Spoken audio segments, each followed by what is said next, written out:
اجازت دیں ایک آخری حکایت پڑھ دوں، حالانکہ ٹائم زیادہ ہوا ہے.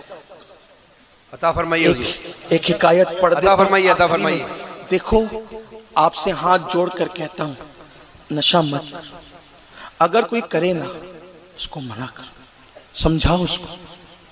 بالخصوص میرے جوانوں سے کہتا ہوں، کچھ لوگوں کو ہمارے بیچ میں چھوڑا جاتا ہے نشے کے لیے تاکہ ان کو نشے کا عادی بنے. کیونکہ ایک بار تم نشے کے عادی بن جاؤ وہ چھوڑ کے بھاگ جائے گا، کیونکہ وہ آیا ہی آپ کو نشہ کے لیے عادی.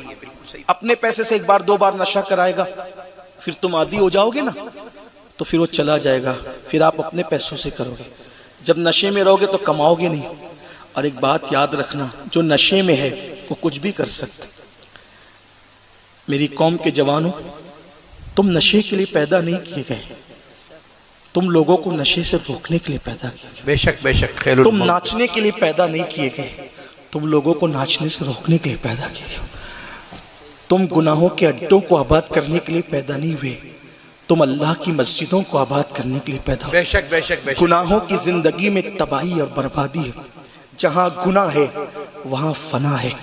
اپنی خوبصورت جوانیوں کو تباہ مت کرو، مت برباد کرو اپنی جوانی کو. جوانی بہت قیمتی سرمایہ ہے اور یہ ایک لیمیٹڈ وقت کے لیے ملتی، متعینہ مدت کے لیے ملتی. اگر نشہ کرو گے، نشہ کرنے والا اپنی بیٹی پر بھی پاپ کر سکتا ہے، استغفر اللہ ربی، اپنی ماں کے ساتھ بھی پاپ کر سکتا ہے. نشے والے کو سمجھتا ہی کچھ نہیں، وہ کچھ بھی کر سکتا ہے. نشے والا کچھ بھی کر سکتا ہے. اسی لیے تو کہا گیا نا کہ شراب ام الخبائث ہے. اور نشے میں کبھی ایسا کام ہو جائے گا، اللہ نہ کرے، کہ زندگی بھر تم خود اپنے آپ کو کبھی معاف نہ کر سکو گے. اس لیے نشہ چھوڑو اور ابھی چھوڑو. آپ میں کا کوئی نشہ کرنے والا نہیں ہے مجھے معلوم ہے، لیکن آپ کے ذریعے ان تک بات کہنا چاہتا ہوں، چھوڑو ابھی چھوڑو. لوگ کہتے ہیں مولانا نشہ نہیں چھوٹتا. میں کہتا ہوں جھوٹ ہے، فریب ہے، مکر ہے. جب ماں کا لذیذ دودھ اگر چھوڑنا چاہے تو بچپنے میں چھوڑا جا سکتا ہے. جب بے عقلی کے زمانے میں ماں کا لذیذ دودھ چھوڑا جا سکتا ہے تو عقل کے زمانے میں شراب کے کڑوے گھونٹ کیوں نہیں چھوڑے جا سکتے؟ اور پھر ایک خاص بات یہ ہے، یار چھوڑنے والا تو بادشاہت بھی چھوڑ دیتا ہے ایک سیکنڈ میں. کیا ابراہیم ابن ادھم نے نہیں چھوڑی بادشاہ؟ بے شک بے شک. کیا میرے مرشد مخدوم سمنا نے نہیں چھوڑی بادشاہت؟ جب بادشاہت چھوڑی جا سکتی تو شراب کیوں نہیں چھوڑا جا سکتا؟ اور پھر اس سے بڑی بات کہہ دوں، جب دنیا چھوڑی جا سکتی ہے تو نشہ کیوں نہیں چھوڑی؟ چھوڑ دو، ابھی چھوڑو، عہد کرو، ورنہ ایک دن ایسا آئے گا کہ لمحوں کے گناہوں نے صدیوں کی سزا پائی. ایک ایسے ہی بندے کا ذکر سن لیں اور بات ختم کریں کہ نشہ کہاں تک پہنچاتا ہے. حضرت مالک بن دینار، اس روایت کو لکھا ہے امام ابن الجوزی نے اپنی کتاب میں، جو اپنے الفاظ کے جامع میں بطور مفہوم پیش کر رہا ہوں. حضرت مالک بن دینار کہتے ہیں میں حج کو گیا. دھیان سے سننا ایک ایک جملے کو، میں اب کوئی تبصرہ نہیں کروں گا، اس پر صرف بات کر کے گزر جاؤں گا. دھیان سے، میری مائیں اور بہنیں بھی موجود ہیں، ان سے بھی کہتا ہوں میری بہنوں تمہاری ذمہ داری بہت بڑی ہے کیونکہ تم ماں ہو. اگر اپنے بچوں کو غلط صحبت میں بیٹھنے دو گی تو تمہارا بچہ نشے والوں کے ساتھ جا سکتا ہے، برے لوگوں کے ساتھ جا سکتا ہے. بچوں پہ نظر رکھو. ہم اپنے بچپن میں اپنے گھر میں سنتے تھے کہ بچوں کو سونے کا لقمہ کھلاؤ لیکن دشمن کی طرح ان کی کڑی نگرانی کرو. اسی لیے ہمیں تو کبھی اجازت بھی نہیں تھی کہ عشاء کی نماز کے بعد دیر تک باہر رہیں. اسکول پڑھنے کے زمانے میں جب تک دادا حیات رہے تو کہتے تھے کہ عشاء کی نماز تو 8:30 بجے ختم ہو جاتی ہے، 8:45 کیسے بجے؟ ہمارے بڑوں نے اتنی نظر رکھی. ہاں یاد رکھنا، اور جس گھر میں بڑے نظر رکھتے ہیں پھر اس گھر کے بچوں کی زندگی محتاط رہتی. آج تو بچے 12 بجے کے بعد آتے ہیں، کچھ پتہ نہیں. پھر جب تنظیم کے ماحول سے جڑ گئے تو پھر چھوٹ مل گئی کہ ہمارا بچہ کہیں بھی جائے گا لیکن غلط جگہ نہیں جائے گا. لیکن ہمیں بھی اپنے بچوں پہ نظر رکھنی چاہیے. ارے نہیں میرا بیٹا بگڑ نہیں سکتا، مجھے اعتماد ہے اپنے بیٹے پہ. میرے عزیز کس پر اعتماد کرنے لگا ہے؟ تیرا بیٹا تیرا اعتماد کا ہے، تیرے بیٹے کا نفس تو اعتماد کا نہیں ہے نا. نفس تو گناہوں کی طرف لے جانے والا ہے. اس لیے خیال کرو. بہرحال ماں باپ کی ذمہ داری بہت ہے.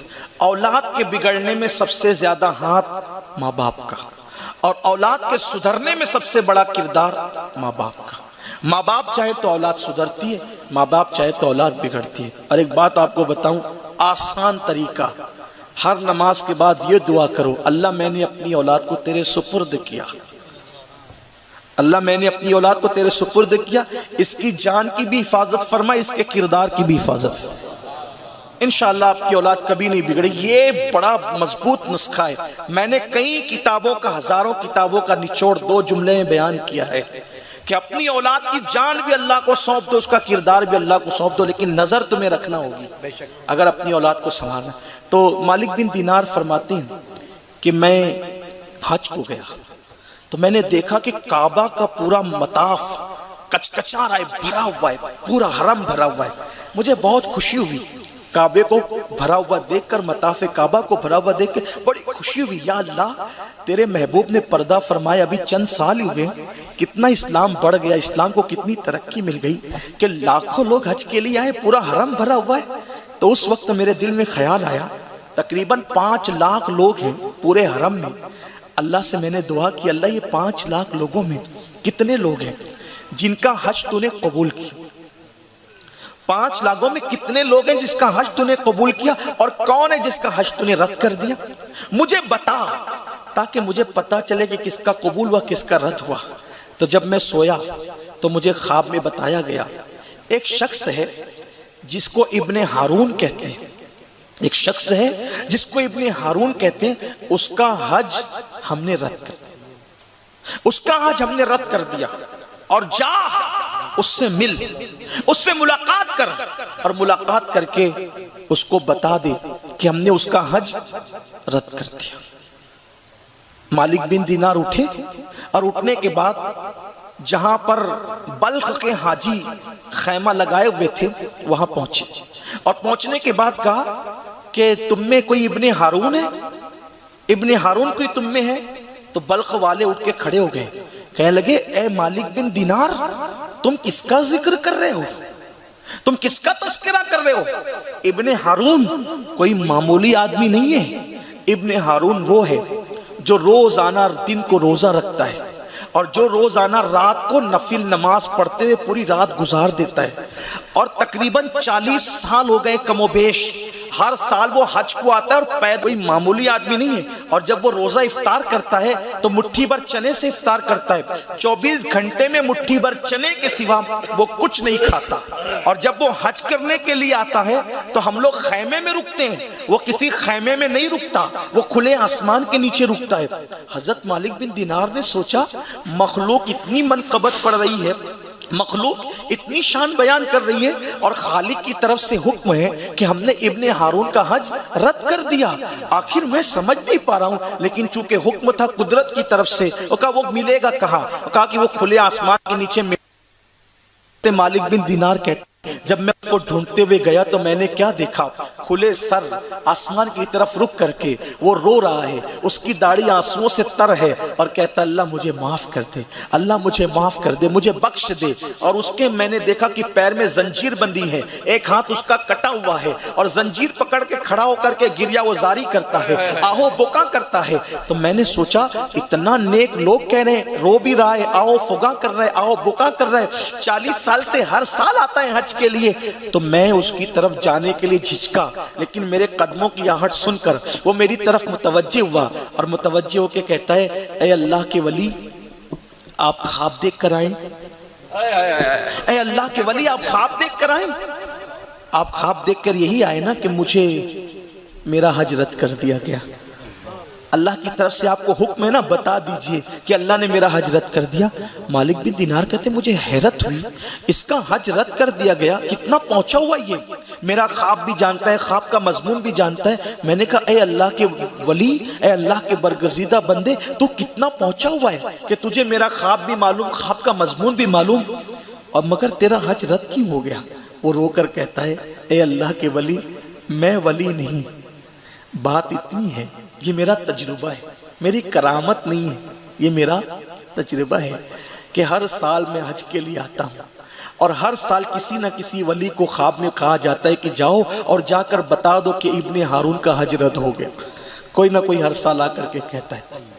تو مالک بن دینار کہتے ہیں اللہ کے بندے میرا اللہ تو بڑا کریم ہے, 70 ماہوں سے زیادہ اپنے بندوں سے پیار کرتا ہے.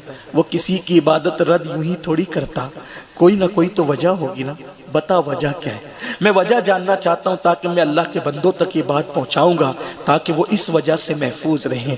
اس نے کہا اے اللہ کے ولی اگر تم اتنے بڑے بزرگ نہ ہوتے تو میں یہ بات تمہیں کبھی نہیں بتاتا. یہ میرے دکھ کی داستان سن لو کہ میری عبادت کوئی قبول کیوں نہیں ہوتی. 40 سال ہو گئے, ہر دن روزے سے ہوں, ہر رات عبادت کرتا ہوں, ہر سال پیدل حج کے لیے آتا ہوں, لیکن دل کو سکون نہیں. دعا کرتا ہوں تو قبول نہیں, توبہ کرتا ہوں تو قبول نہیں, عبادت کرتا ہوں تو قبول نہیں. کہا ہوا کیا؟ کہا مجھ سے ایک ایسی غلطی ہو گئی, آج تک شرمندہ ہوں لیکن شرمندگی بھی قبول نہیں. آج تک نادم ہوں لیکن ندامت بھی قبول نہیں. کیا ہوا تھا تجھ سے؟ تو کہا کہ سنو ہوا یہ تھا, میں مالدار تھا, جوانی کی دہلیز پہ قدم رکھا, غلط دوستوں کی صحبت مل گئی اور غلط دوست مجھے دولت کے بل پہ لے گئے اور مجھے نشے کا عادی بنا دیا, مجھے شراب کا عادی بنا دیا. میں شراب پینے لگا, میں میخانے میں رہنے لگا, میں شراب میں ڈوب گیا. ایک دن میں شراب پی کر گھر لوٹا, میری ماں بیوہ تھی, میری ماں کو پتا نہیں تھا کہ میں شراب پینے لگا ہوں. میں چھپ چھپ کر نشہ کرتا تھا. ایک دن اتنا نشہ ہوا کہ مجھے خیال ہی نہ رہا کہ چھپ کر جانا ہے. میں آیا اور دروازے پہ میری ماں مجھے مل گئی. وہ دن شعبان کی آخری تاریخ تھی اور شعبان کی آخری شام تھی اور رمضان المبارک کا چاند طلوع ہو چکا تھا. میری ماں نے مجھے پہلی بار نشے میں دیکھا. میری ماں کو غصہ آیا. میری ماں نے مجھے ایک تماچا مارا اور تماچا مار کے کہا بدبخت, لوگ پہلی رمضان شریف کا چاند دیکھ کر عبادت کی تیاری کر رہے ہیں اور تو نشے میں ہے. میری ماں نے مجھے ایک تماچا مارا. پھر کیا تھا, شیطان نے مجھ پہ غلبہ کیا. چونکہ میں نشے میں تھا, جو نشے میں ہوتا ہے وہ شیطان کی کٹ پتلی بن جاتا ہے, شیطان کے ہاتھ کا کھلونا بن جاتا ہے. میری ماں نے مجھے ایک تماچا مارا, میں نشے میں پلٹ کر اپنی ماں کو میں نے تماچا مار دیا. میں نے پلٹ کر اپنی ماں کو تماچا مارا. ایک تماچا مار کر کے میری ہوس کی آگ نہیں بجھی. چونکہ میں نشے میں تھا, میں مسلسل اپنی ماں کو, بوڑھی ماں کو نشے میں مارتا رہا, حتیٰ کہ مارتے مارتے میرے گھر میں تندور جل رہا تھا. میں نے اٹھا کر کے اپنی بوڑھی ماں کو جلتے ہوئے تندور میں پھینک دیا. اور جب میں نے اپنی بوڑھی ماں کو تندور میں پھینک دیا, مجھے نہیں پتا پھر کیا ہوا. جب صبح ہوئی, میرا نشہ ختم ہوا تو میں نے اپنی بیوی کو آواز دی. میری بیوی نے مجھے تلخ لہجے میں جواب دیا. میں نے کہا وفادار بیوی تو مجھے تلخ لہجے میں کیوں بولتی ہے, اس سے پہلے تو نے کبھی ایسے جواب نہیں دیا. تو میری بیوی نے کہا بدبخت, میں تو انتظار کر رہی تھی کہ تیرا نشہ ختم ہو تو تجھے یہ کہہ کر گھر سے چلی جاؤں کہ اب میں تیرے ساتھ نہیں رہوں گی. کہا کہ میں نے کہا کیوں ایسا کہتی ہو؟ تو اس نے کہا جو اپنی ماں کا نہیں ہوا وہ میرا کیا ہو سکتا ہے, اب میں تیرے ساتھ نہیں رہ سکتی. تو میں نے کہا ماں کو کیا ہو گیا؟ تو کہا دیکھ تیری ماں کو کیا ہوا. جب نشہ اتر چکا تھا میں نے دیکھا تو میری ماں جلی ہوئی روٹی کی طرح مردہ پڑی ہوئی تھی. اس کا پورا جسم جل چکا تھا, کوئلے کی طرح اس کا جسم ہو گیا تھا. میں نے بیوی سے پوچھا یہ کیسے ہوا؟ تو میری بیوی نے کہا, پوری داستان بتائی. کہا کہ تو نے اپنی ماں کو مارتے مارتے جلتے ہوئے تندور میں ڈال دیا. تو قاتل ہے اپنی ماں کا, تو قاتل ہے اپنی ماں کا. جو ماں کے ساتھ اونچی آواز سے بات کرے اللہ شہید ہونے کے بعد بھی اس کو جنت میں داخل نہیں فرمائے گا. تو جو ماں کا قاتل اس کا انجام کیا ہوگا؟ اس دن مجھے احساس ہوا مجھ سے بہت بڑی غلطی ہو گئی کہ میں ماں کا قاتل ہوں. مجھے احساس ہوا, لیکن کہنے والے نے کہا ہے پچھتاوے سے کا ہوت جب چڑیا چگ گئی کھیت. جب چڑیا دانا چگ جائے تو پچھتانے سے کیا ہوگا؟ میری قوم کے جوانوں, فلموں میں ہیروں کو نشہ کرتے دیکھ کر اگر تم نشہ کرو گے اللہ نہ کرے یہ غلطی تم سے بھی ہو سکتی ہے، تم بھی ماں باپ کے قاتل بن سکتے ہو۔ چولہے میں پھینک کر ہی قتل کرنا یہ ضروری نہیں ہے۔ شراب اور نشے میں لڑکیوں سے ناجائز محبت میں مبتلا ہو جاؤ گے اور ماں باپ کو صدمے سے اٹیک آ گیا تو تم بھی قاتل ہو سکتے ہو۔ مت دو انہیں صدمے مت دو۔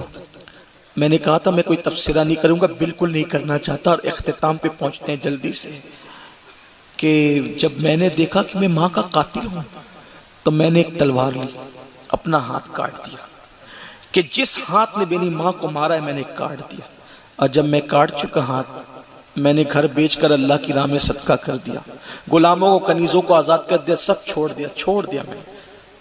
اس دور میں لاکھوں کی دولت کو اللہ کی راہ میں دے دیا، بس اللہ میری اس ایک غلطی کو معاف کر دے۔ وہ ایک غلطی تھی لیکن چھوٹی نہیں تھی، کوئی چھوٹی نہیں تھی، بہت بڑی غلطی تھی، وہ معافی چاہ رہا تھا۔ اس دن کے بعد سے میں ہر دن روزہ رکھتا ہوں، ہر رات عبادت کرتا ہوں، چند گھنٹے سوتا ہوں جتنی دیر تک عقل سلامت رہے، باقی عبادت پہ ہوں۔ ہر سال پیدل حج کو آتا ہوں لیکن دل کو قرار نہیں، میرا حج قبول نہیں، میری دعائیں قبول نہیں، میری عبادتیں قبول نہیں۔ مالک بن دینار کہتے جب میں نے سنا مجھے غصہ آیا، میں نے کہا بدبخت، اللہ تجھے کبھی معاف نہ کرے۔ حضرت مالک بن دینار کہتے ہیں بدبخت، اللہ تجھے کبھی معاف نہ کرے۔ یہ کہہ کے میں پلٹا، وہ رو رہا تھا، تو میں نے پلٹتے بس اتنا سنا کہ وہ کہہ رہا تھا اللہ تو غموں کا کھولنے والا ہے، سو میرے غم کو بھی دور کر دے اور مجھے معاف کر دے۔ مالک بن دینار کہتے ہیں میں خیمے میں آیا، مینا میں تھے وہ حج میں خیمے میں آیا اور لیٹ گیا، میری آنکھ لگی تو میں نے خواب میں کیا دیکھا کہ مصطفیٰ جان رحمت میرے خواب میں تشریف لائے، اور آقا نے فرمایا مالک تو نے اس کو کیوں ڈانٹا، تو نے اسے کیوں ڈانٹا؟ عرض کی آقا کتنا بدبخت ہے نا، وہ ماں کا قاتل ہے، شرابی ہے۔ آقا فرماتے ہیں ہاں وہ بدبخت ہے، ماں کا قاتل ہے، شرابی ہے، لیکن اللہ کا فرمان ہے اگر کوئی شراب پیے نا تو وہ کتنا بھی مقبول بندہ اور شراب پیے گا تو میں اسے جہنم میں ڈالوں گا۔ شرابی کوئی ہوگا، نشہ کرنے والا کوئی ہوگا، میں اس کو جہنم میں ڈالوں گا، لیکن میرے آقا نے فرمایا اے مالک کیا میں تجھے بتاؤں ابن ہارون کے ساتھ قیامت میں کیا ہوگا؟ قیامت میں کیا ہوگا میں تجھے بتاؤں؟ ابن الجوزی لکھتے ہیں کہ حضرت مالک بن دینار نے کہا میرے ماں باپ آپ پہ قربان، آقا بتائیے کیا ہوگا اس کے ساتھ؟ تو آقا نے فرمایا اللہ کی عدالت میں جب وہ اور اس کی ماں کو کھڑا کیا جائے گا تو اللہ فرمائے گا ابن ہارون سے تو شرابی بھی ہے اور ماں کا قاتل بھی ہے، سو آج تو جہنم میں جائے گا، اس کو جہنم میں ڈال دیا جائے گا، حتیٰ کہ 3 دن تک، کتنے دن تک؟ 3 دن تک ابن ہارون جہنم میں جلے گا۔ کتنے دن تک؟ 3۔ وہاں کا ایک دن 50,000 سال کے برابر، ایک دن 50,000 سال کے برابر، ایسے 3 دن یعنی 1,500 سال تک وہ جہنم میں جلے گا۔ اللہ اکبر! جہنم میں تو 1 سیکنڈ بھی، ہم 1 سیکنڈ دنیا کی آگ نہیں برداشت کر سکتے تو جہنم کی کیسے؟ اللہ سے عافیت کا سوال ہے، مولا تو جسے بخشے بس وہی امان میں ہے۔ ہم کوئی بڑی بات نہیں کرتے، ہم عافیت کا سوال کرتے ہیں، مولا ہم تو تجھ سے یہ دعا کرتے ہیں، لوگوں کو نصیحت کرنا آسان ہے لیکن ہمیں نہیں پتا کہ ہمارے بارے میں تیرے علم میں کیا ہے، سو مولا ہم تیرے مقبول بندوں کے وسیلے سے دعا کرتے کہ تو ہمیں اپنے عذاب سے بچا لے، تو ہمیں امان عطا کر دے مولا، جسے تو امان دے وہ امان میں ہے، اور جسے تیری امان نہیں پھر 80,000 سال تک بھی عبادت کرے تو آدمی شیطان بنتا ہے۔ اللہ اکبر! تو آقا فرماتے ہیں 3 دن تک ابن ہارون جہنم میں رہے گا، آخر جنت میں اس کی ماں کو ابن ہارون کی یاد آئے گی، جنت میں اس کی ماں کو ابن ہارون کی یاد آئے گی، اللہ یاد دلائے گا۔ کیسا کریم ہے میرا اللہ! ہائے ہائے! کہا اس کی ماں کو یاد آئے گی، اس کی ماں پوچھے گی اللہ میرا بیٹا، ایک لوتا بیٹا ابن ہارون کہاں ہے؟ یہاں سے اپنے جوانوں سے یہ بھی کہتا ہوں دیکھو یہ ماں باپ ہے، یہ ماں باپ ہے، جنت کی نعمتوں میں بھی ان کو اپنی یاد آئے گی، یہ ماں باپ ہے، ان کو گناہوں میں بھول مت جاؤ، وہ جنتوں کی نعمتوں میں بھی ہمیں یاد کریں گے، یہ ماں باپ، انہیں گناہوں میں مت بھولو، دنیا کی رنگریلیوں میں انہیں مت بھولو۔ ابن ہارون کی ماں کو اس کی یاد آئی کہ اللہ میرا بیٹا ابن ہارون کہاں ہے؟ اللہ فرمائے گا وہ جہنم میں، وہ جہنم میں۔ ماں کی ممتا تڑپے گی، وہ کہے کہ مولا وہ کیوں جہنم میں ہے؟ اللہ فرمائے گا اس نے تجھے قتل کیا تھا، اس نے تجھے قتل کیا تھا، شرابی تھا وہ، اس لیے جہنم میں ہے۔ ماں کہے گی، ممتا اس کی تڑپے گی تو ماں کہے گی اللہ کیا وہ جنت میں نہیں آ سکتا؟ اے اللہ کیا وہ جنت میں نہیں آ سکتا؟ اللہ فرمائے گا ضرور آ سکتا ہے، ایک شرط ہے، اگر تو معاف کر دے تو ہم اسے جنت میں داخل کر دیں گے۔ وہ ماں اس وقت بھی کہے گی اللہ میرا قاتل ضرور تھا لیکن تو گواہ رہنا میں نے اپنے بیٹے کو معاف کر دی۔ سبحان اللہ سبحان اللہ سبحان اللہ۔ السلام علیکم۔ شریف صاحب آگے آ جائیے۔